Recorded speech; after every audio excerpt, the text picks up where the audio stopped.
नमस्कार बंधुरा पुरी मंदिरे घटे चलेছে एकेर पर एक भयंकर घटना। कदिन आगेई छिलो रथयात्रा। सेई समय घटे गेल एमन किछु घटना जा भक्तदेर मने शोकेर छाया फेले दिएছে। एबारेर रथयात्रा अन्य बारेर तुलनाय अनेकटाई आलादा छिलो। प्राय 53 बछर पर एसेছে एक बिरल जोग। एबारेर रथयात्राय तिथि रयेছে दुदिन। एकदिके ठीक जेमन भालो दिक तेमोनी अपर दिके घटे गेल एक दुर्घटना। ठीक की घटना घटेছে তা আমরা জানতে চলেছি আজকের ভিডিওর মাধ্যমে। তাই অবশ্যই হিন্দু পুরাণ অফিশিয়াল চ্যানেলটিকে সাবস্ক্রাইব করে আমাদের পাশে থাকুন আর কমেন্ট বক্সে অবশ্যই লিখে দেবেন জয় জগন্নাথ।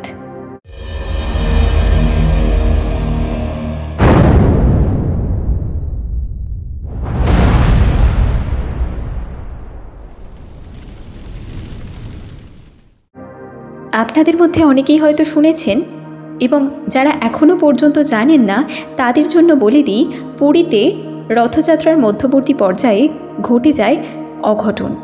পুরীর গুন্ডিচা মন্দিরে তথা জগন্নাথ দেবের মাসির বাড়িতে গুন্ডিচা মন্দিরে যাওয়ার পর একে একে 3 দেবতাকে মন্দিরে নামানোর সময় ঘটে যায় ভয়ঙ্কর এক দুর্ঘটনা।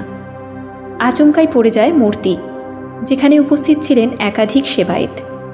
এই ঘটনায় অনেকেই আহত হয়েছেন, অনেকেই হসপিটালে ভর্তি করা হয়েছে।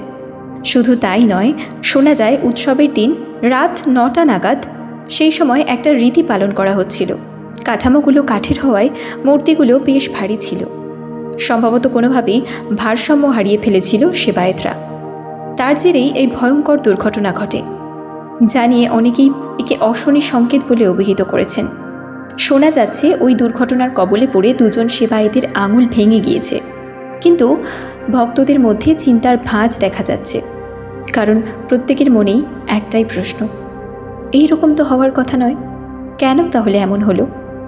সাধারণত যারা সক্ষম ব্যক্তি তাদেরই দায়িত্ব থাকতো মূর্তিগুলোকে মন্দিরে তুলে আনার, কিন্তু সেদিন তারা মূর্তিটিকে ঠিক করে ধরতে পারেননি, যার কারণে ভারসাম্য হারিয়ে মূর্তিটা নিচে পড়ে যায়। নিচে থাকা বহু সেবায়েতদের উপর মূর্তিটা পড়ে যাওয়ায় ঘটে যায় ভয়ঙ্কর এক অঘটন। পদাঘাতে বহু মানুষের মৃত্যু হয়েছে। পুরী মন্দিরে এত পরিমাণ ভিড় হয়েছে যার দরুন পদপৃষ্ঠে বহু মানুষের মৃত্যু ঘটেছে, আহত হয়েছে শতাধিক। শুধু তাই নয়, ঘটেছে আরও একটি ঘটনা।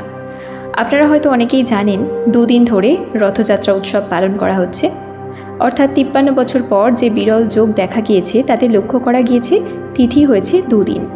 এটি কি আদৌ ভালো যোগ? যখন বিকেল 5টা নাগাদ জগন্নাথ দেব, বলরাম ও দেবী সুভদ্রার রথের চাকা গড়াতে শুরু করলো, তখন সূর্যাস্তের সময় কিন্তু রথযাত্রা করার নিয়ম ছিল না। এর জন্যে সূর্যের অস্ত যাওয়ার সাথে সাথেই থেমে যায় রথ। শেষবার 2 দিনের রথযাত্রা ঘটেছিল 1971 সালে। সেই সময়তে কোনো দুর্ঘটনা ঘটেছিল কিনা তা এখনও স্পষ্টত জানা যায়নি। জগন্নাথ মন্দিরের সামনে সুসজ্জিত রথগুলিকে গুন্ডিচা মন্দিরে নিয়ে যাওয়া হচ্ছিল, কিন্তু তারই মধ্যে ঘটে যায় এই ভয়ঙ্কর অঘটন, জানিয়ে চিন্তার ভাঁজ পড়ে গেছে ভক্তদের মধ্যে। এটি কি জগন্নাথ দেবের কোনো সাবধান বার্তা? এমনিতেই ভিড়ে প্রাণ গিয়েছে বহু ব্যক্তির, তার উপর পড়ে যাচ্ছে দেবতার মূর্তি। তবে অনেকেই মনে করছেন ভগবান জগন্নাথ দেবের সাথেও এমনটা হতে পারত। আমরা আগের বছর ভিডিওতে জানিয়েছিলাম পুরী মন্দিরে ফাটল দেখা গিয়েছিল, তবে এবছর তেমন কিছু শোনা যায়নি। কিন্তু এই বছর ঘটে গেল এক অন্যরকম ঘটনা।